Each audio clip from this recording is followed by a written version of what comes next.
모든 사람을 위한 예수 그리스도인데 이게 다른 의미라면 우리는 옛날에 그런 식으로만 생각했어요. 예수님을 믿어야 되는데 오직 예수님만의 구원의 길인데 다른 종교인들은 이거를 받아들이지 않는다. 뭐 이런 정도로 생각을 했는데 오늘 우리가 좀 봐야 되는 관점은요. 내가 예수님 믿는 사람 중에서는 내가 예수님을 믿어야만 구원받는다라는 거를 모르는 사람은 없을 겁니다. 왜냐하면 이걸 모르면은 본인도 구원을 못 받았다는 뜻이니까. 본인이 예수님을 정말로 믿고 거듭나서 하나님의 자녀가 되었다면 이거를 내가 믿었기 때문에 정확히 말하면 믿게 해주셨기 때문에 내가 이렇게 구원을 받았구나라고 생각을 하는데 문제는 타종교인 어쩌고 할 게 아니라 내가 싫어하는 사람 있죠.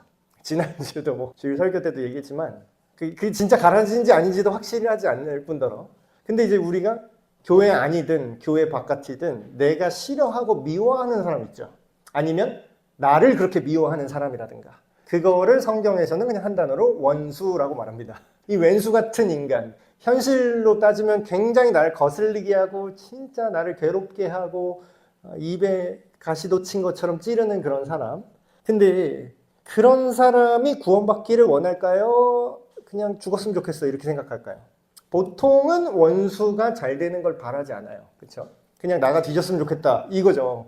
나 괴롭히는 그놈 그냥 알아서 죽었으면 좋겠다 이렇게 생각을 하는데 그게 성경에서 보면요. 그 내용까지 나와요. 성경에. 오늘 그 고넬료랑 베드로 사건이 이제 이어지는데 그거랑 굉장히 비슷한데 정반대의 태도로 나왔던 게 구약 성경에 니느웨 사람들과 요나 선지자의 이야기입니다. 자, 공통점이 있어요. 니느웨 사람도 그 당시 이스라엘 백성을 굉장히 잔인하게 학대한 민족들입니다.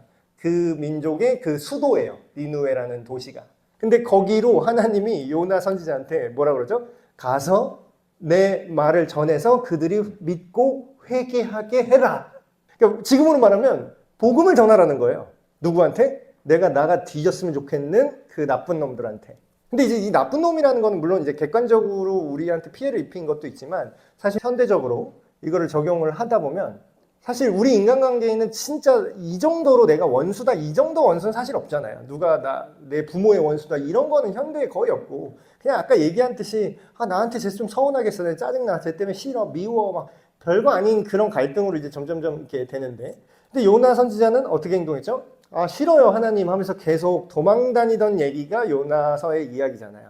근데 오늘은 공통적으로 똑같습니다. 이 요나의 이야기랑 구조는 똑같아요. 자, 지금 이스라엘 백성을 식민지화, 정복해서 식민지화 했죠. 로마 사람들이에요. 근데 그 로마의 장교예요. 백부장 고넬료. 근데 그 고넬료한테 똑같이 하나님께서 계시를 주셔서 베드로한테 가서 자 고넬료한테 가서 복음을 전해라 했죠. 구조가 똑같잖아요. 근데 오늘 이야기는 요나 선지자는 끝까지 그걸 불평불만하면서 하나님한테 따지면서 이제 끝나는 얘기지만 근데 오늘 우리가 읽을 베드로의 이야기는 베드로가 이걸 깨닫습니다. 요나 선지자는 깨닫지 못했던 그 부분을 하나님께서 내가 증오하고 내가 미워하는 이 로마 사람도 구원하기를 원하시는구나. 그걸 나중에 눈치를 채요. 그러니까 어떻게 보면 자기 민족 감정과 상관없이 더 큰 하나님의 구원을 보게 하시는 거죠. 이제 우리가 사는 것도 똑같습니다. 내가 쟤는 정말 미워하는데 그 사람한테 우리가 복음을 전하기가 너무나 어렵지 않으세요? 내가 사랑하는 사람한테도 복음 전하기가 어려운데 내 사랑하는 자녀나 내 부모님 중에 안 믿는 분 계시면 그 예수님 얘기해서 이렇게 권면하기도 어려운데 내가 증오하고 심지어는 아니면 나를 증오하거나 그런 안 좋은 관계에 있는 사람한테 가서 이 복음을 전하세요 라고 하면은 와 이게 말이 되는 소린가 이렇게 생각을 할 수 있어요. 근데 원수에게도 전해지는 복음이라고 제가 썼는데 왜 하나님은 왜 이렇게 하세요? 요나는 이해 못했고 베드로는 오늘 이해하는데 결론부터 오늘 말씀드리고 시작을 하면 왜 하나님이 나의 원수 내가 죽여버리고 싶은 애한테까지 복음을 전하게 하시는가? 그 이유는 뭐냐면요. 하나님의 목적은요. 원수를 죽여버리는 게 목적이 아니라 뭐예요? 원수를 다시 친구로 변화시키는 게 하나님의 구원 계획입니다. 그러니까 우리가 함부로 저놈 새끼는 구원 안 받아도 돼요. 함부로 생각할 수 없는 이유는 뭐냐면 성경 말씀에 하나님께서 우리가 아직 죄인일 때에 하나님이 나를 사랑하셨다. 내가 하나님한테 잘해서 하나님이 나를 위해서 예수님을 보내주셔서 십자가에 돌아가신 게 아니라 내가 여전히 예수님 믿는 사람 핍박하고 잡아 죽이러 다닐 때도 그 전에 이미 예수님께서 나를 위해서 죽으셨다. 그러니까 그 하나님의 의도를 우리가 깨달으면 우리가 제일 싫어하고 미워하고 관계가 안 좋은 그 사람을 우리가 외면하고 그 사람한테 진짜 넌 지옥 갔으면 좋겠다 이런 생각을 가질 수가 없게 되는 거죠. 자, 오늘 이어서 쭉 가보겠습니다. 24절부터인데, 자, 지난 시간에 그 베드로의 집에 고넬료의 하인이 도착해서 이제 데리고 출발을 한 거예요. 그래서 이튿날 가이사랴 그 지방에 들어갔어요. 베드로가 자기 혼자 간 게 아니라 그 유대인, 자기 히브리인들, 일행들이랑 같이 지금 고넬료의 집에 간 거죠. 집에 들어갔어요. 고넬료의 집에 들어갔는데 고넬료가 그의 친척과 가까운 친구들을 모아서 기다리고 있었대요. 그 집안에서.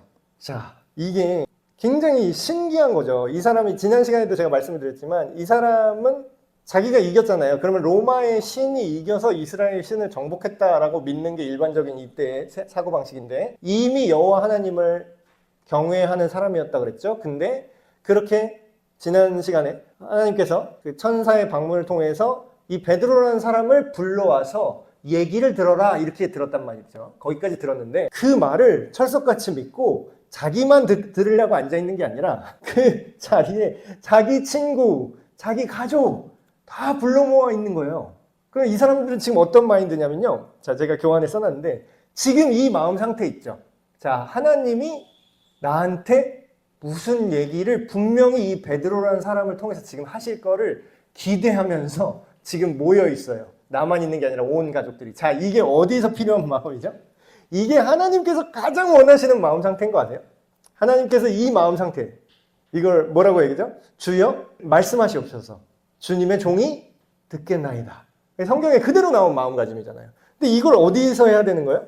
우리가 이 마음으로 있어야 되는 거예요, 사실. 지금 이 고넬료의 마음과 같은 마음이죠. 우리가 성경을 읽을 때, 우리가 기도할 때, 그리고 우리가 예배 드릴 때 어떻게 하라고요? 이 마음으로 준비를 하고 오셔야 돼요. 이 마음으로. 자, 이게 마음밭의 차이가 엄청난 차이를 만들어내는 거 아세요? 사실 전하는 하나님의 말씀의 내용이 바뀔까요?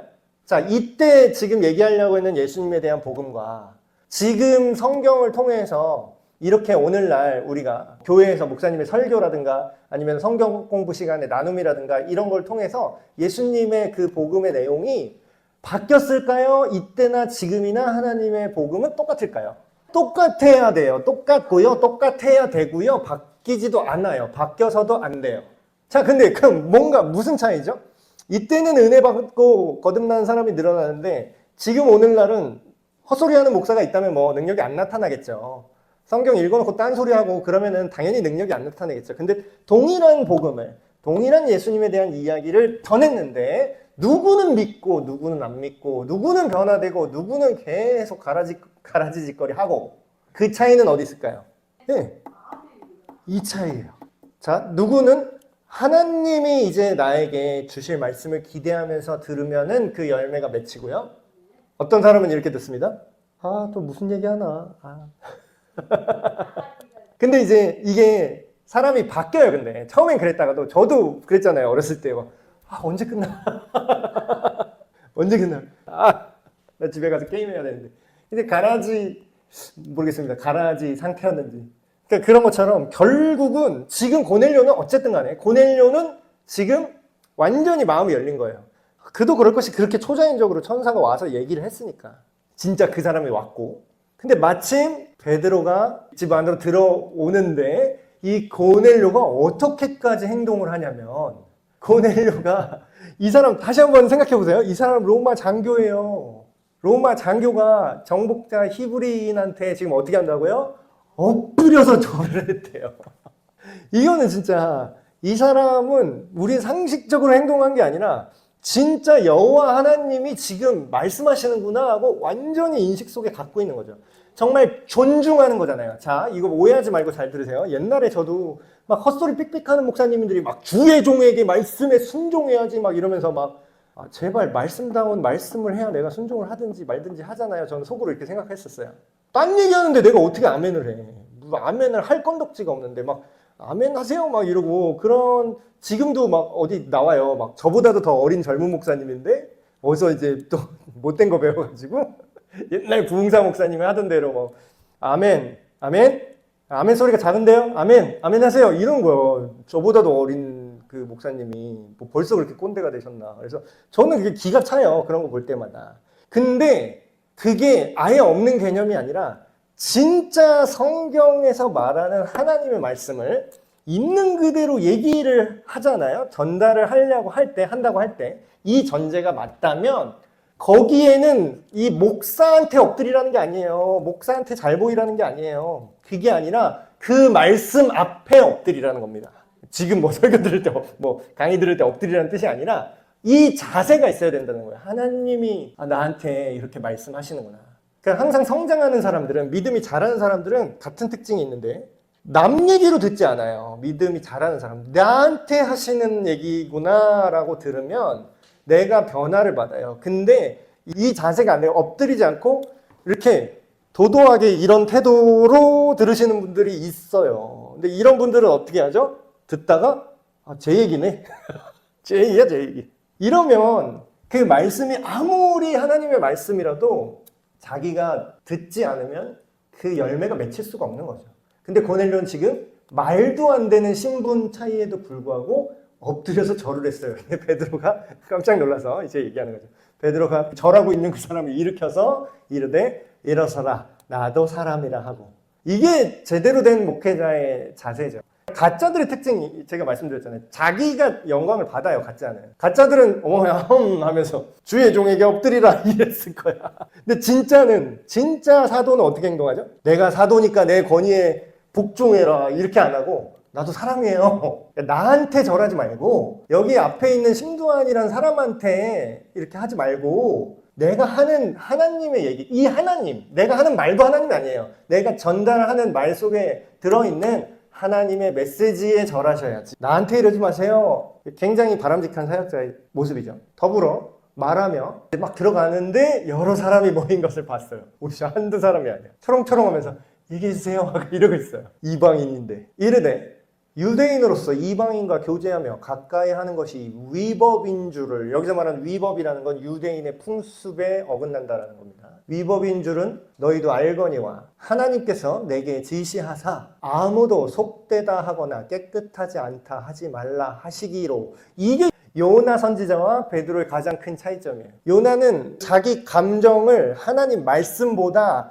더 위에다 놨어요. 이게 근데 우리의 모습이거든요. 우리도 이럴 때가 있고 정신 차리고 베드로처럼 할 때가 있는데 우리 상태 안 좋을 때 어떻게 하는지 아세요? 머리로는 다 알아요. 하나님이 어떻게 하라고 하는지 다 알아요. 근데 내가 기분이 나빠. 내가 화가 나. 그럼 어떻게 해요? 하나님 말씀대로 해요? 지멋대로 해요? 보통은 지멋대로 해요. 그러면 이제 요나처럼 곤조 부리는 거예요. 삐대는 걸 하나님 어떻게 그러래. 근데 그게 그냥 투정 부리는 것 같아요. 전 옛날에 그냥 투정 부리는 거다. 물론 하나님이 이렇게 우쭈쭈 해주시지만 만약에 요나가 끝까지 그랬으면 좀 맞았을 것 같아요. 하나님한테. 근데 나중에 보니까 요나가 이제 돌이킨 것 같긴 해요. 그러지 않으면 그 요나서 자기의 흑역사를 그렇게 기록하지 않았을 것이다. 학자들이 그렇게 얘기를 하는데. 자, 그 얘기는 뭐냐면 그냥 삐진 게 아니라 우리가 이렇게 생각을 해야 되는 거예요. 그건요. 어떤 면에서 굉장히 큰 죄가 될 수 있습니다. 그게 어떻게 큰 죄냐면 하나님보다 내 감정이 더 위에 있는 거예요. 그 얘기는 뭐예요? 나 그냥 마음이 상했어요, 삐졌어요 이게 아니라 내가 우상이 된 거예요. 지금 하나님보다 내가 높은 거지. 그래서 하나님 말씀 뭉개고 내가 삐대는데 원래 자기 성격대로 하면 어떻게 돼요? 이놈들을 다 조지거나 뭐 죽게 내버려 두고 싶어. 근데 하나님이 야 걔네도 구원해야 돼. 걔네를 죽이는 게 내가 목적이 아니라 걔네들이 너를 짜증나게 했던 그 죄들 있잖아. 그것을 돌이켜서 다시 너의 친구로 만들어주는 게 구원이야. 근데 이거를 지금 베드로는 알아들었어요. 원래 자기 민족과 로마인들의 관계가 안 좋은 거 자기도 알고 자기도 안 좋지만 근데 뭐예요? 그가 속되다고 하지 마라. 하나님께서. 내가 깨끗하게 한 것을 네가 속되다고 하지 마라. 내가 그 죄악도 다 씻겨서 회복시킬 능력이 나한테 있어. 네가 못한다고 하지 마. 네 감정을 나한테 앞세우지 마. 나는 네가 싫어하는 그 로마 민족도 내가 깨끗하게 할 수 있어. 그거를 이제 어느 정도 알아들은 거죠. 근데 아직까지는 지금 약간 반신반의예요, 베드로가. 지금 마지못해 하는 게 없지 않아 있어요. 왜냐면 너도 이거 너네들 내가 같이 있는 거 안 되는 거 알지? 이렇게 이제 얘기를 하니까. 근데 일단 하나님이 이렇게 하랬으니까 내가 오긴 왔다 이렇게 얘기하죠. 부름을 사양하지 아니하고 왔노라. 근데 왜 불렀어? 이렇게 얘기하는 거죠. 고넬료가 이르되 내가 나흘 전 이맘때 내 집에서 제9시 오후 3시입니다. 오후 3시에 기도를 하는데 이 사람 지난 시간에 얘기했죠. 이방인인데도 정기적으로 때를 맞춰서 여호와 하나님께 기도를 했던 사람이에요. 기도를 하는데 갑자기 한 사람이 빛난 옷을 입고 내 앞에 서서 말하되 고넬료야 하나님이 너의 기도를 들으시고 너의 구제를 기억하셨으니 사람을 요바에 보내서 베드로라 하는 시몬을 청하라. 그가 바닷가 무두장이 시몬의 집에 유숙하느나 하시기로 콕 집어서 얘기를 했죠. 내가 곧 당신에게 사람을 보내었는데 그대로 당신이 지금 왔다는 거예요. 그럼 지난 시간에 얘기했죠. 내가 환상을 봤어. 그러면 이게 다 하나님의 뜻이다 이게 아니라 뭐예요? 진짜면 앞, 뒤, 위, 아래 이게 다 맞아떨어진다 그랬죠. 지금 베드로만 환상을 본 게 아니라 고넬료도 동일한 목적의 환상을 보고 그게 퍼즐처럼 딱 맞아떨어지는 거잖아요. 내가 곧 당신에게 사람을 보냈는데 이렇게 오셨으니 너무 잘하셨습니다. 이렇게 얘기해요. 자, 아까 그 얘기 또 이어서 똑같은 내용이 또 나오네요. 근데 이제 우리는 기대하고 있어요, 이 사람. 우리는 이 주님께서 여기 주라고 번역했는데 사실 이거는 그 여호와 하나님, 그 하나님 자체를 말합니다. 하나님, 아도나이라고 번역을 했지만 한글 번역이 그냥 뭉뚱그려서 주님 다 이렇게 되는데 여호와 하나님께서 당신에게 뭐라고 얘기를 하셨을 거예요. 자기는 이방인이라서 정확히 뭔진 모르지만 여호와 하나님께서 당신의 하나님께서 당신에게 뭔가 이야기를 들으라고 저한테 얘기를 하셨기 때문에 하나님께서도 당신한테 이 사람한테 와서 뭔 얘기를 해라 라고 얘기를 하셨을 거잖아요. 그 명하신 그 모든 내용 있잖아요. 그거를 우리가 지금 듣고 싶어서 이방인이 믿음이 더 좋아. 어때요? 하나님 앞에 우리 온 집안이 지금 들을 준비하고 있습니다. 교회 계속 다니는데 뺀질거리는 사람보다 교회 한 번 안 나와봤는데 혼자 어떻게든 예수님 얘기를 얻어 걸려서 들어가지고 그 얘기가 자세히 듣고 싶어요 라고 부른 거예요. 그럼 누가 더 예쁘겠어요? 지금 하나님 볼 때.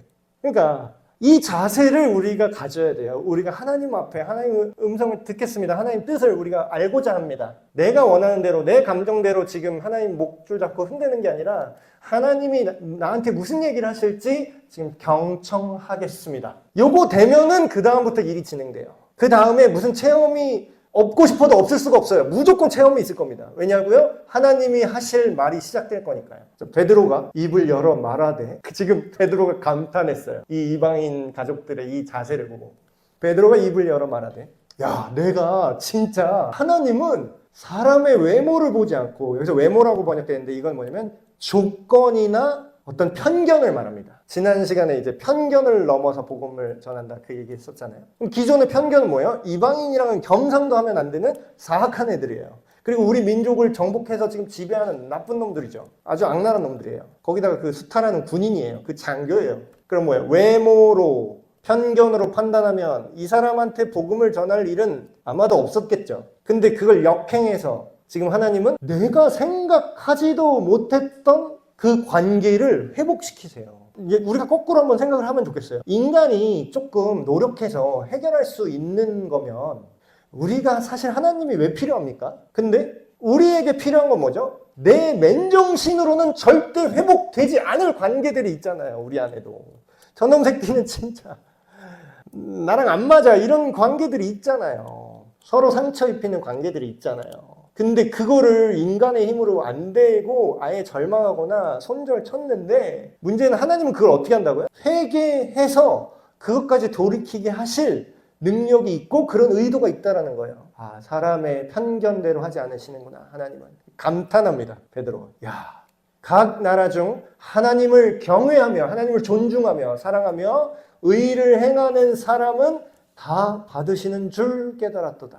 여기서 말하는 의를 행한다는 거는 전에 말했던 고넬료가 자기가 로마 군인이면서도 정복 계층의 히브리인들까지도 도와주면서 살았다고 하잖아요. 근데 단순히 그런 선행 때문에 하나님이 들으셨다 그런다기보다는 더 넓은 의미까지 그것도 포함되지만 더 넓은 의미까지 우리가 생각을 해본다면 여기서 의를 행한다라는 거는 우리가 좀 근본적으로 생각하면 이런 거예요. 성경에 의인이 있다 그래요? 없다 그래요? 성경에서는 결론적으로 인간 중에 의인은 없나니 하나도 없으며 다 타락할 수밖에 없는 존재. 그러면 성경에서 누구만 의롭다고 해요? 오직 하나님 이외에는 선한 존재가 없다. 예수님이 그렇게 말씀하시죠. 근데 의를 행하는 사람들은 말이 안 맞는 것 같잖아요. 근데 이걸 좀 의역해서 우리가 생각을 해보면 이런 결론이 나옵니다. 인간 중에 의를 행하는 사람은 없는데 그럼 사람이 의를 행할 수 있는 유일한 길은 뭐죠? 의로우신 하나님을 가까이 하면은 그게 유일한 방법인 거예요. 인간이 의를 행하는 유일한 방법은요, 의로우신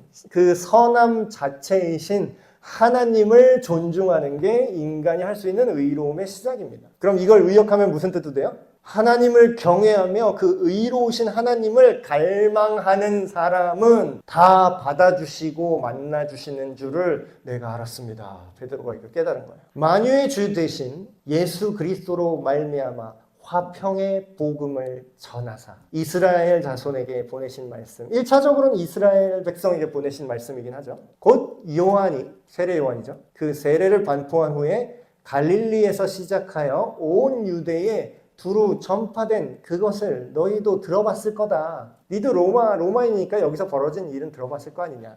하나님이, 자 여기서부터 중요한 얘기를 합니다. 결국은 지금 베드로가 하고 싶은 얘기를 한 단어로 하면 예수 그리스도예요. 그리고 하나님이 가서 전해라 했던 것도 한 단어로 하면 예수 그리스도고, 고넬료가 들었던 거, 그를 청해서 그에게 얘기를 들어라 했을 때 그 들어야 될 얘기도 한 단어로 하면 예수 그리스도입니다. 지금 현대를 살아가는 저와 여러분이 들어야 될 얘기도 한 단어로 하면 예수 그리스도예요. 하나님이 그 나사렛 예수에게 성령과 능력을 기름 부으시듯이 하셨음에 그가 두루 다니시며 선한 일을 행하시고 마귀에게 눌린 모든 사람을 고치셨으니, 여러 가지 기적들. 근데 제가 말씀드렸죠. 그냥 기적이 서커스 한 게 아니라 신기한 거 보여줄까? 그 마술 공연한 게 아니라 그 기적 하나가 뭘 의미하는 거였냐고요? 하나님의 나라에는 귀신이 없을 거야. 하나님의 나라에는 질병이 없을 거야. 하나님의 나라에는 배고픔이 없을 거야. 하나님의 나라에는 목마름이 없을 거야. 하나님의 나라에는 상처받고 슬프고 결핍이 없을 거야. 하나님의 나라에는 죽음이 없을 거야. 그게 보여주신 예수님의 선한 일이라는 거죠. 여기서 말하는 선한 일을 우리가 자꾸 그냥 도덕적으로 착한 일, 성인군자처럼 사람 도와주고 마더 테레사 그런 수준으로 폄하하면 안 됩니다. 이건 더 넓은 차원의, 그걸 포함하는 더 큰 차원의 선한 일을 하신 거죠. 모든 사람을 고치셨으니 이는 하나님이 함께 하셨습니다. 다르게 말하면 하나님이 함께 하시는 게 당연하죠. 왜냐고요? 그분도 하나님이시니까. 우리는 유대인의 땅과 예루살렘에서 그가, 여기서 말하는 예수님이죠. 그가 하신 모든 일에 뭐라고요? 증인이다. 봤다. 내가 목격하고 그걸 증언하는 사람이다. 자, 예수 그리스도를 지금 어떻게 하는 거예요? 증언하는 거죠. 우리가 여기서 또 배워야 될 게 있어요. 우리가 이 사람을 뭐 믿게 만들어내고 얘가 막 구워 삼고 막 얘가 어떻게 교회와 나왔으면 좋겠고 막 우리식으로 자꾸 엮으려고 하는 것들이 굉장히 많았던 것 같아요. 현대 전도에서. 근데 제일 핵심은 빼고 이상한 곁다리가 너무 많이 들어간 거죠. 핵심은 뭐죠? 이 사람이 하나님한테 좋은 감정을 느꼈으면 좋겠다. 교회를 좋게 생각했으면 좋겠다. 우리 목사님과 좋은 관계를 유지했으면 좋겠다. 그게 나쁜 건 아니에요. 그거는 완전 부차적인 거고, 그게 목적이 아니라 뭐라고요? 예수님을 증언하는 거죠. 그러니까 우리가 이 사람의 감정을 막 조종하려고 하면 오히려 일이 틀어지더라고요. 내가 이 사람이 하나님을 좋아하게끔 어떻게 해야 되나? 그게 아니라 그건 하나님 알아서 하실 일이고, 증언을 하면 그 하나님의 사랑을 이 사람이 목격하고 전달받을 때 그때 변화되고 그때 하나님을 사랑하게 되고 그 변화가 일어나는 거지, 우리가 증언을 안 하면서 아까 말씀드렸던 부차적인 것들을 전전긍긍하는 경우가 너무나 많았던 것 같아요. 저를 포함해서. 근데 증인이다. 그들이 어떻게 했다고요? 그 유대인들이 그 예수님을 나무에 매달아 죽였대요. 근데 하나님이 어떻게 하셨다고요? 그를 3일 만에 다시 살리셨다. 다시 살아나신 그분이 나타나셨다. 그러니까 자기가 만난 예수님을 지금 증언하는 겁니다. 거짓말 한 거 있어요? 뭐 꾸며낸 거 있어요? 없던 말을 지어내서 뭐 설득하려고 그래요? 본 거 얘기하는 거예요. 증인이 자꾸 설득하려고 하지 마세요. 증인은 본 거 얘기하는 사람이지 그냥 증언을 하면 되지 얘를 부어 삼는 게 증인이 아니라니까요. 듣고서 듣는 사람이 판단하는 거예요. 부어 살만이든 믿든 믿지 않든. 자, 하나님이 사흘 만에 다시 그분을 살리셨다. 그가 나타나셨다. 근데 그분이 부활하셔서 나타나셨는데 모든 백성에게 하신 것이 아니요. 특정한 사람들한테 사명을 주셨는데 오직 미리 택하신 증인, 곧 죽은 자 가운데서 부활하신 후 그를 모시고 음식을 먹은 우리에게 하신 것이라. 요한복음 21장 보시면 이 내용이 나오죠. 부활하신 예수님이 찾아와가지고 그 제자들한테, 배신했던 제자들한테 와갖고 다시 나의 그 복음을 전해라. 사명을 주신 거. 그러니까 너희들이 이거를 몰랐을 거야. 이렇게 얘기하는 거죠. 그 예수님이 죽은 사건은 로마 사람들이 알고 있었겠지만 그분이 우리한테 이걸 증언하라고 하신 것을 너희는 몰랐겠지. 우리에게 그걸 부탁하셨어. 그걸 명령하셨어. 우리에게 명하사 백성에게 전도하되, 사람들한테 도를 전하는 거죠. 이거 오늘날도 똑같습니다. 그러니까 전도라는 용어를 성경에서 말하는 표현이랑 우리가 일치시켜야 돼요. 점점. 우리 느낌의 전도가 아니라 성경에서 말하는 전도. 예수님이 누구신지를 증언하는 거. 근데 전도하되 어떤 거를 얘기를 해야 되냐? 하나님이 산 자와 죽은 자를, 이미 죽은 사람 뭐 그렇게 생각한다기보다는 하나님 기준으로 살아있는 자는 누구죠? 자, 하나님 기준, 여기서 퀴즈 하나 낼게요. 하나님 기준으로 아브라함과 뭐 다윗이 죽었을까요? 살았을까요? 성경 열심히 읽어보신 분은 이런 느낌이 딱 나오죠. 살았죠. 근데 성경 열심히 안 읽은 분은 이렇게 생각합니다. 아브라함 지금 살아있는 거 아닌데요? 아브라함 지금 죽어 있잖아요. 성경에 뭐라고 나오냐면 아브라함의 하나님, 이삭의 하나님, 야곱의 하나님, 다윗의 하나님 뭐 이렇게 얘기하면은 예수님이 이렇게 합니다. 하나님은 산자의 하나님이지 죽은 자의 하나님이 아니다. 이런 표현을 해요. 그 얘기는 뭐냐면 하나님 기준으로 살아있다라는 건 하나님과 온전한 관계를 맺었느냐 안 맺었느냐예요. 하나님이랑 붙어 있으면 살아있는 자고요. 하나님이랑 관계가, 난 하나님 상관없어. 하나님 뭐 내 알 바 아니요. 하나님 믿는다고 하면서 내 감정이 더 위야. 그러면 뭐 하나님 상관없어. 떨어지는 거잖아요. 막 이렇게 떴다 붙였다 하지 마, 우리가 살면서. 근데 결론적으로 붙을 사람과 결론적으로 떨어질 사람을 하나님은 알고 계시겠죠. 근데 그런 사람은 뭐예요? 죽은 자라는 거죠. 자, 그러면 지금 재판을 하는데 살아있는 자와 죽은 자를 재판한대요. 이게 요한계시록에 보면 최후의 심판에 그대로 나오는 개념인데, 산 자는 뭐예요? 믿는 자를 심판합니다. 근데 믿는 자의 심판은 뭐예요? 처벌하기 위한 심판이 아니라 구원하기 위한 측정이죠. 근데 죽은 자, 믿지 않는 자죠. 믿지 않는 자는 심판하면 어떻게 돼요? 자기 죄가 있는 그대로 드러나서 예수님의 피로 씻기지 못한 그들이 심판을 받아요. 여기서 말하는 심판은 뭐죠? 처벌이죠. 그걸 누가 한대요? 그 재판장, 산자와 죽은 자를 재판할 그 재판장으로 정하신 자가 곧 누구래요? 이 사람이래요. 이 예수 그리스도인 것을, 이거를 증언하라고 했대. 자, 그 얘기는 뭐예요? 여기까지 우리가 읽으면 우리가 그냥 예수님 저도 믿어요. 예수님 뭐 그냥 4대 성인 이런 정도로 예수님을 믿는다고 할 수 있어요, 없어요? 이 말씀이 사실이라면 그냥 인간 중에 서로 사랑하라, 착하게 지내렴 얘들아, 서로 싸우지 말고 미워하지 말고 사랑하렴, 이런 감상적인 정도로 예수님의 말씀을 생각하시는 분들이 굉장히 많아요.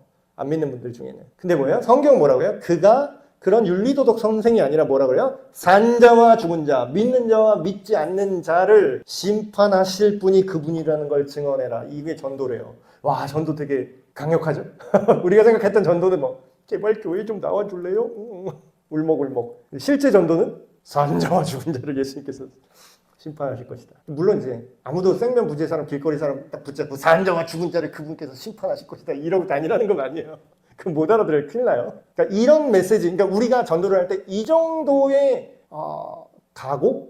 이 정도의 큰 그림이다. 복음을 전한다는 거는 이 정도로 엄밀하고 이 정도로 되게 엄위한, 그냥 그렇게 라이트하게 윤리도덕적 하면 좋고 아니면 말고 다른 종교 믿어도 돼요, 이런 수준이 아니라는 거예요. 전하는 우리가 이 복음 증언의 무게를 이렇게 생각하셔야 된다는 거죠. 그에 대하여 모든 과거에 있었던 구약의 모든 선지자도 그분을 증언했었다. 증언하되 그를 믿는 사람들이 다 그의 이름으로, 그의 이름을 힘입어서 죄사함을 받는다고 했었다. 오늘 갑자기, 어느 날 갑자기 그가 구원자입니다, 듣보잡으로 이렇게 교주 하나 만들어가지고 튀어나온 게 아니라 그 전부터 약속된 예언들을 통해서도, 성경 말씀을 통해서도 이분이 그분이라는 게 계속해서 전달되고 증언되어 왔다. 그럼 뭐예요? 오늘날의 현대의 전도는 과거 예레미야, 엘리야, 이사야, 그런 선지자들이 했던 거랑 똑같은 본질을 갖고 있다는 거예요.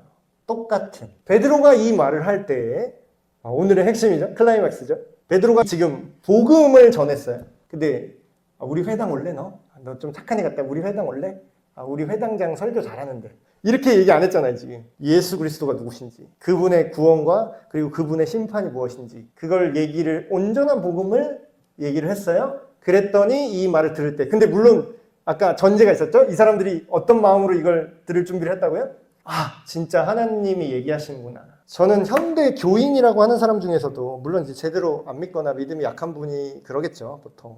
이해는 합니다. 저도 옛날에 그래봐서. 근데 이제 되게 안타까운 모습 중에 하나는 뭐냐면, 진짜 하나님의 말씀을 진짜 귀신 얘기보다 안 들어요. 진짜 답답해 죽겠어. 아니, 막말로 어디 용한 점쟁이한테 가서 복채, 대기도 엄청 길대요. 잘 맞추는 인간은 막 정치인들 줄 서 있는 그런 이제 무당한테 가면은 복채 한 몇 천만 원씩 내면서 그 이야기를 젊게 듣겠다고 앉아 있는 사람이 있어요. 몇 천만 원 내고. 그럼 그 사람이 어떤 자세로 들을까요? 대기가 2년이에요. 그 얘기 한번 들어보려고 점쟁이 얘기 들으고 2년 기다려서 5천만 원 내고 그 앞에 뭔 얘기하나, 귀신이 어떻게 얘기해주나 하고 기다리고 있는 거예요. 예배 때 우리가 어떻게 됐습니까? 참 되게 창피하죠, 사실. 실제로는 하나님이 말도 안 되게 높으신 분인데 그 하나님의 메시지가 전달된다라는 거를 우리가 이 점쟁이 귀신 얘기만도 들을 준비가 안 된 상태로 듣는다라는 거예요. 근데 지금 고넬료는 어떻게 들었다고요? 진짜로 그 여호와, 모든 신들 중에 진짜 신인 여호와께서 하실 말씀을 듣는 자세로 온 가족이 모여서 딱 이러고 있었는데, 지금 베드로의 이 온전한 스펙타클한 복음을 증언을 들었어요. 그때 어떤 일이 벌어진 거예요? 성령이 말씀 듣는 모든 사람에게 내려오셨대요. 성령이 임했어요. 자, 현대의 부흥 집회 큰 거, 저는 그래서 물론 이렇게 그런 거 준비하는 분들 제가 김 빠지게 할 수는 없겠죠. 저는 응원합니다. 여러 가지 부흥 집회 많이 기획하고 열심히 좋은 의도로 복음 전하고 하나님 말씀 해보자 으쌰으쌰 하는 거죠. 근데 실질적으로 돈 많이 들이고 많은 사람 끌어모아서 함께 한다고 부흥이 일어날까요? 거기에 성령이 임하셔야 부흥이 일어날까요? 그건 알아요, 답은. 성령이 임하셔야지. 근데 성령이 언제 임하냐라는 거예요. 한번 얘기해 보든가. 이러면 성령이 오실까요? 똑같은 예배, 똑같은 성경, 똑같이 얘기했는데 누구는 성령이 임하고요, 누구는 띵. 무슨 차이입니까? 성령이 임하고 부흥이 임하는 건요, 때로 모여서 부흥이 되는 게 아니라 그 사람 마음이 가난해져 있어야 돼요. 마음이 하나님 앞에 다 찢겨 있어야 돼요. 내가 좀 잘난 줄 알았는데 내 욕심, 내 감정 다 박살내고 얻어 터진 다음에 낮게 만들어 놓은 상태에서 하나님 말씀이 들어갑니다. 그러니까 저도 이제 경험자는 말합니다. 맞기 전에, 하나님이 낮추시기 전에 제가 배운 게 있어요. 깝치지 말자. 하나님이 찍어 누르기 전에 내가 알아서 먼저 낮아지자.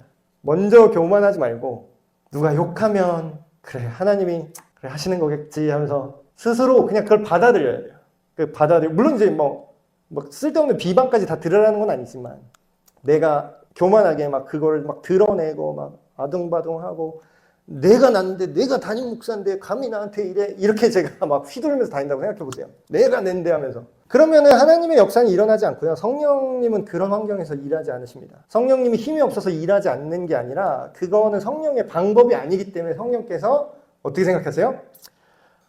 성령께서 한숨 쉬신대요. 저는 새끼 어쩌려고 그러나. 근데 성령님은 악령이 아니라서 우리를 강제로 빙의해서 조종하지 않으세요. 우리가 회개할 때까지, 우리가 낮아질 때까지. 그냥 계속 혼자 스트레스 받으면서 계속 깨지는 거죠. 성령에 내려오셔서 말씀을 듣는 모든 사람이 내려오셔서, 진짜 부흥은 이렇게 주님 듣겠습니다라는 마음이 됐을 때 성령께서 임하시고 그 변화가 일어나는 겁니다. 단순히 불 받았다 이러죠. 그러니까 불 받는 게 뭔데? 저는 물어보고 싶어요. 그러니까 불 받는 게 뭐냐고. 그냥 감정이 좀 좋아요? 찌릿찌릿해? 제가 그거는 성령 안 와도 제가 해드릴 수 있는데, 전기 충격기 이렇게 해드리면 찌릿찌릿 하잖아. 그런 거 되게 좋아하시더라고. 체험. 성령의 떨림. 전기 충격기를 제가 해드릴 수 있어. 아니, 그게 무슨 소용이냐고요. 성령님이 임하셨다는 거에 진정한 성경이 말하는 의미는 하나님한테 설득됐다는 거예요, 이 사람이. 우와, 그렇구나라고 하나님께 설득되고 하나님의 의도를 내가 알아서 거기에 내가 순복하게 되는 게 성령님의 뜨거움을 받았다, 불을 받았다라는 제대로 된 뜻입니다. 아무것도 안 느껴져도 불 받을 수 있어요. 저 옛날에 몰랐거든요. 뭐 느껴져야만 불 받은 줄 알았어. 그러니까 뭔 모르는 사람들이 꼭 막 깽가리 치고 막 현대 막 찬양팀 막 드럼 치고 막 쫙 불 받는 것처럼 착각은 하게 만들 수는 있어요. 근데 그게 실제 불이 아니에요. 그건 성경에서 다른 불이라고 합니다. 그건 연출된 불이에요. 실제 그 불이 아니라는 건 우리가 어떻게 알죠? 그 열매가 하나님의 의도에 항복한 적이 없으면 선한 열매가 안 나타나요. 감정으로 딱 올라갔지. 불 받은 줄 알았지. 근데 더 교만하게 행동해요. 아, 나는 불 받았다고. 불 받았다고. 난 체험했다고. 그래서 하는 짓이 뭐예요? 다른 사람 정죄하고. 그게 가짜 불이라는 거죠. 근데 진짜 불 받았어요, 지금. 모든 사람한테 성령님이 내려오시는 거를 사람들이 봐요. 베드로와 함께 온 히브리인, 할례 받은 히브리인 신자들이 지금 이게 목적이었던 거예요. 하나님이 눈에 보이게 왜 이방인한테 굳이 성령이 내려오는 걸 지금 보여주는 이유가 뭐예요? 니들 보라는 거예요. 니들 이거 봤지? 편견을 깨. 그 얘기하는 거예요. 이방인들에게도 성령을 부어주심을 그걸 직접 봤잖아요. 이건 부인할 수가 없어요. 이 사람들이. 아, 이방인들 안 돼. 이게 할 수가 없어요. 자기들이 봤거든. 놀라요. 이는 방언을 말하며 하나님 높임을 들음이러라. 여기도 또 중요한 거. 이 한 구절만 딱 되면 뭐예요? 아, 성령 받으면 불 받으면 방언 나오는구나. 자, 방언할 때까지 기도합시다. 이게 얼마나 바보 같은 생각이에요. 자, 인과관계 오류라고 제가 말씀드렸죠. 방언을 하면 성령을 받은 겁니까? 성령을 받았는데 방언을 한 겁니까? 방언 받으면 다 성령 받은 겁니까? 방언에 타종교회도 있어요. 불교에도 방언 있고요. 저기 신비주의, 이슬람 신비주의에도 방언 있어요. 방언, 무당도 방언해요. 그럼 방언하면 다 성령 받은 겁니까? 예, 그거 아니죠. 근데 그럼 이거는 뭐냐면 우리가 이 맥락으로 지금 봐야 돼요. 지금 이 맥락에서는 이 반응이, 이 방언이 초자연적인 거든 아니면 그냥 이 사람들 이방인이잖아요. 그럼 헬란 말로 해도 여기 원어로 보면 방언은 그냥 혀, 텅, 영어 번역으로 하면 의미를. 그 얘기는 뭐냐면 그냥 외국어예요. 그냥 외국어라고 볼 수도 있어요. 근데 또 하늘의 언어라고 굳이 생각하면 할 수도 있어요. 근데 이렇게 헷갈릴 때는 어떻게 해야 돼요? 맥락을 봐야 되죠. 맥락. 지금 전체 상황을, 흐름을. 그럼 이 맥락에서 성령을 받았어요. 그래서 이 사람들이 방언을 말했어요. 그럼 여기서 신기한 얘기를 샬라샬라 한 게 중요합니까? 그들이 예수님을 믿게 되고 성령님이 임하셔서 하나님을 찬송했다라는 게 맥락입니까? 네. 그러니까 이 구절 가지고 이게요. 그러니까 우리가 불 받아야 된다. 우리가 성령 받으면 다 방언을 해야 된다. 이거는 맥락을 벗어난 일이었던 거죠. 그래서 근데 물론 이제 저는 개인적으로 저는 은사 중지론자는 아니에요. 오늘날에도 그 하나님의 성령께서 방언 은사를 주신다는 걸 저는 믿어요. 그리고 바울도 이제 인정했으니까 하늘의 언어로 바울은 방언은 개인의 덕을 세우고 예언은 여기서 말하는 예언은 하나님의 말씀을 풀어주는 걸 예언이라고 하는데 결론부터 말씀드리면 진짜 방언의 은사를 받았다면 그 보이는 특징이 있어요. 그게 뭐냐면 그걸 통해서 하나님과의 관계가 깊어지고 소통으로 들어가고 그러니까 정석대로 하면은 성령께서 우리가 빌바를 알지 못할 때 우리 이성과 논리를 초월해서 성령께서 기도하게 하신다. 이제 그게 가장 가까운 방언의 은사로 해석을 할 수가 있거든요. 근데 그렇다는 건 내가 방언의 은사를 받았어요. 사모하던 뭐 그냥 갑자기 받았던 그걸 받았어요. 근데 그게 진짜 방언이려면 그 결론은 항상 선한 열매로 나와요. 여기서 말하는 선한 열매는 뭐죠?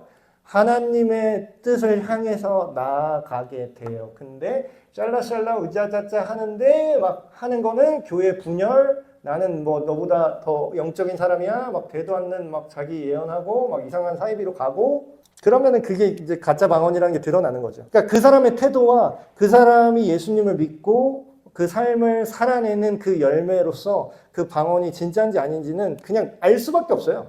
그래서 뭐 방언의 은사를 혹여라도 내가 의도하지 않는데 갑자기 내가 방언을 하게 됐어. 근데 그게 연출된 게 아니라면 근데 100% 가짜인 거는 연습한 것들. 옛날에 막 이상한 목사님들 막 집회에서 따라하라고 할렐루야 할렐루야 빨리 하라고 할렐루야 거꾸로 렐라 할래 뭐 어떻게 해야 돼? 할렐루야 거꾸로 하면 그거는 무슨 개소리예요. 그거는 진짜 말도 안 되는 소리지. 어딜 성령의 선물을 지가 위조를 하는 거예요. 그건 내가 선물을 안 받았는데 비유라는 거예요. 내가 선물을 받은 적이 없는데 내가 선물 받은 것처럼 내가 노력해서 꾸며내라는 거예요. 그거는 거짓 방언이죠. 방언을 어딜 가르쳐서 배워요. 그게 말도 안 되는 소리지. 성령의 은사로서 방언을 말합니다. 근데 다시 이 말씀을 들어오면 결론은 이 사람들이 외국인의 말을 했든 진짜 우리가 알고 있는 그런 성령의 은사로서 하늘의 언어를 말했든 그건 중요하지 않아요. 중요한 건 뭐예요? 이들이 예수님을 믿었고 이 복음의 증언을 들었고 성령께서 오셨다라는 거예요. 그거를 눈으로 보게 누구한테? 이스라엘 사람들한테 봐라 하고 보여줬다라는 거죠. 이에 베드로가 이르되 이 사람들이 우리와 같이 성령을 받았잖아. 지금 받질 이들도 누가 능히 물로 세례 베품을 금지할 거냐. 근데 이 말을 한 거는 우리가 이렇게 읽을 수 있죠. 이 당시의 사람들은요. 유대인이면서 예수님을 믿는 사람이 대다수였죠. 왜냐하면 예수님도 유대인이었고 예수님의 12제자도 유대인이고 예수님이 거의 유대 지역을 위주로 사역을 하셨고 물론 사마리아 깔짝깔짝 이렇게 가긴 가셨지만 그래서 이 제자들도 어떻게 생각했어요? 아, 유대인한테 복음을 전하는 게 우리의 사명이구나 라고 생각을 했어요. 근데 심지어는 승천할 때 예수님이 뭐라고 얘기해요? 온 유대와 사마리아와 유대까지밖에 얘네들은 고정관념이 유대까지 해서 멈춰있는 거예요. 근데 그때 예수님이 뭐라고 해요? 온 유대 사마리아와 땅 끝까지 모든 족속에게 전하라 했는데 거기까지 얘들이 아직 안 들어온 거예요. 아직도 유대인들, 아직도 유대인끼리. 근데 뭐예요? 지금 이게 고정관념이 깨졌어요. 내 맨정신으로 못했는데 지금 성령께서 이걸 보여주셨어요. 그러니까 지금 베드로가 뭐라고 얘기해요? 야, 이방인도 믿으면 세례 줘야겠다 이렇게 얘기하는 거죠. 명하여 예수 그리스도의 이름으로 세례를 베풀라 하니라. 이 온 집안 사람들이 믿고 세례를 받습니다. 이것도 착각하죠. 세례 받으면 믿는 거예요? 믿는 사람이 세례를 받는 거예요. 그러니까. 근데 교회에서 이거를 되게 혼동하시는 분 있어요. 아, 내가 이제 짬도 됐고, 이제, 나이도 있는데, 우리 청년들 꼭 이제 나이 들면은, 내가 집사 직분도 받아야 되는데, 이제 결혼도 했는데, 근데 아직도 뭐 성도야. 예를 들어서. 세례 교육을 안 받았어요. 나중에 믿었어. 그러면 뭐 어떻게 해야 돼? 그래, 집사님 해. 집사님 하려면 어떻게 해야 되는데, 세례 받아래. 세례 어떻게 받는 건데. 문답 이거 예의하래. 네. 형식적으로 세례 문답하고. 그런 세례는 이 시대에 없었어요. 왜냐하면 형식적으로 받으면 죽여버리니까. 근데 오늘날 우리가 회복해야 됩니다. 이 세례의 정신을. 그러니까 우리가 거꾸로 다시 생각해보세요. 내가 세례를 받았더라도 내가 정말 예수 그리스도께서 날 위하여 그리고 온 세상을 위하여 그리고 나를 위하여에 또 너무 집착하면 이렇게 돼요. 나를 위해서 예수님이 희생하셨지? 그러면 내가 잘 돼야 되는구나. 나를 위해서 죽으신 이유는 내가 예수님 위에 올라타라는 뜻이 아니에요. 올라타 있으니까 네가 죽을 것 같으니까 올라타 있는 그 잘못된 자를 죽이고 나를 따르라는 거예요. 자기 십자가를 지고 예수님을 따르지 않으면 자기네 부인하지 않으면요 예수님을 따를 수가 없어요. 예수님을 따르지 않는다는 건 예수님을 믿지 않는다는 거고요. 직분이 있던 교회를 몇 년 다녔던 할아버지든 소용이 없어요. 목사, 할아버지, 총회장이든 상관이 없다니까요. 자기가 예수님보다 높아져 있는 사람은 자기를 부인한 적이 없는 거예요. 그러니까 예수님 말씀보다 자기가 더 위에 있는 거지. 그러니까 요나처럼 되는 거예요. 근데 이 사람들 어떻게 됐다고요?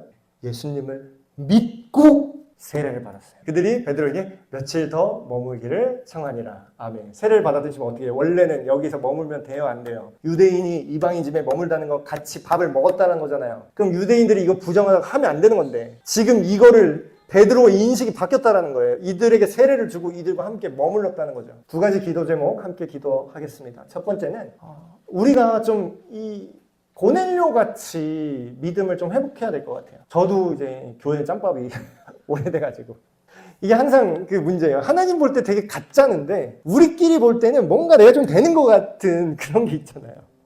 내가 무슨 초신자요? 이런 마음이 있죠. 내가 교회를 몇 년 다녔는데 내가 목사인데 뭐 이런 목사님은 오죽하겠어요. 목사들은 교회 직분자들은 오죽하겠어요. 내가 여기서 교회 밥을 먹은 걸로 짬밥으로만 따져도 너보다 더 된다 이런 생각이 있을 거 아니에요. 근데 고넬료와 같은 마음을 우리가 회복해야 됩니다. 내가 로마 장교인데 너 따위가 뭐라고 이런 마음이 충분히 있을 수 있잖아요. 니들이 나한테 엎드려 절해야지 이 마음이 당연히 있겠죠. 근데 어떻게 했다고요? 하나님의 말씀을 듣겠습니다 하고 베드로한테 절을 했대잖아요. 고넬료와 그 가족들처럼 하나님의 말씀 듣기를 우리도 엎드려서 그 마음을 열고 하나님 말씀하십시오. 제가 듣겠습니다. 그리고 그것을 진짜 점쟁이가 몇 년 기다려가지고 몇 천만 원 내면서 귀신 얘기 들으려고 하는 그거 이상으로, 그 열정, 그 간절함 이상으로 하나님 말씀 맨날 주일마다 성경 똑같이 뭐 그놈의 목사님 맨날 하는 설교 이런 거 아니라 하나님 말씀 제가 듣겠습니다. 간절히 하나님의 의도를 내가 알고 싶습니다. 이렇게 기대하게 해주십시오. 두 번째, 우리가 싫어하고 미워하는 것들, 우리가 손절하고 싶은 것들.